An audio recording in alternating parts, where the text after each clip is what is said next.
जय महाराष्ट्र मित्रांनो, तुमच्या सर्वांच्या आवडत्या माहिती कामाची यूट्यूब चॅनलमध्ये तुमचं मनपूर्वक स्वागत आहे। आजच्या व्हिडिओमध्ये आपण पाहणार आहोत अंगणवाडी भरती 2026 विषयी संपूर्ण माहिती।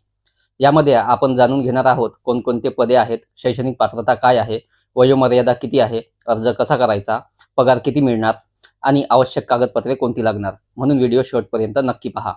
महिला व बाल विकास विभागामार्फत दरवर्षी अंगणवाडी सेविका, मिनी अंगणवाडी सेविका आणि मदतनीस पदांसाठी भरती केली जाते। ही भरती ग्रामीण तसेच शहरी भागात केली जाते।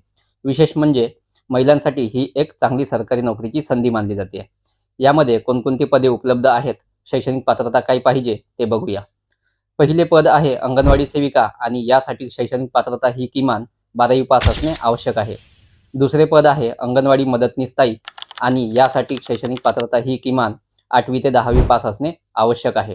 यामध्ये विशेष म्हणजे स्थानिक रहिवासी महिलांना प्राधान्य दिले जाते। वयोमर्यादा काय आहे ते बघूया। दोन्ही पदांकरिता वयोमर्यादा ही 18 ते 35 वर्षे असणं आवश्यक आहे। आरक्षित प्रवर्गासाठी शासन निर्णयानुसार सूट मिळू शकते। पगार किती मिळतो तो बघूया। अंगणवाडी सेविका या पदासाठी 13,500 आणि प्रोत्साहन 2,000 असे एकूण 15,500 रुपये पगार मिळतो। अंगणवाडी मदतनीस या पदासाठी 7,500 आणि 1,000 रुपये प्रोत्साहन असे एकूण 8,500 रुपये पगार मिळतो। जिल्ह्यानुसार आणि शासन निर्णयानुसार पगारात बदल होऊ शकतो। अर्ज करण्यासाठी कोणकोणते आवश्यक कागदपत्रे लागतात ते बघूया। आधार कार्ड, रहिवासी दाखला, 8वी, 10वी आणि 12वीचे शैक्षणिक प्रमाणपत्र, जात प्रमाणपत्र लागू असल्यास पासपोर्ट साईज फोटो आणि मोबाईल नंबर हे सर्व कागदपत्रे आवश्यक कागदपत्रे लागणार आहेत। अर्ज कसा करायचा आहे बघूया।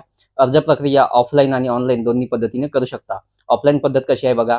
अर्ज भरून तो पंचायत समिती कार्यालय, ग्रामपंचायत, CDPO कार्यालय येथे जमा करता येते। ऑनलाईन पद्धत ही विशेष नवीन सुविधा आहे। तुम्ही स्क्रीनवर दिलेल्या icds.manpower.maharashtra.gov.in वेबसाईटवर अर्ज करू शकता। ही वेबसाईट मी व्हिडिओच्या डिस्क्रिप्शनमध्ये सुद्धा दिलेली आहे, तिथून लिंक ओपन करून अर्ज करू शकता। अधिक माहितीसाठी व फॉर्म मिळवण्यासाठी आपल्या जवळच्या पंचायत समितीतील महिला व बाल विकास विभागात चौकशी करू शकता। तुमच्यासाठी महत्त्वाची सूचना मित्रांनो, अजून काही जिल्ह्यांची अधिकृत जाहिरात येणे बाकी असू शकते, म्हणून फक्त अधिकृत वेबसाईटवरीलच माहितीवर विश्वास ठेवा। कोणालाही पैसे देऊन नोकरी मिळवण्याचा प्रयत्न करू नका।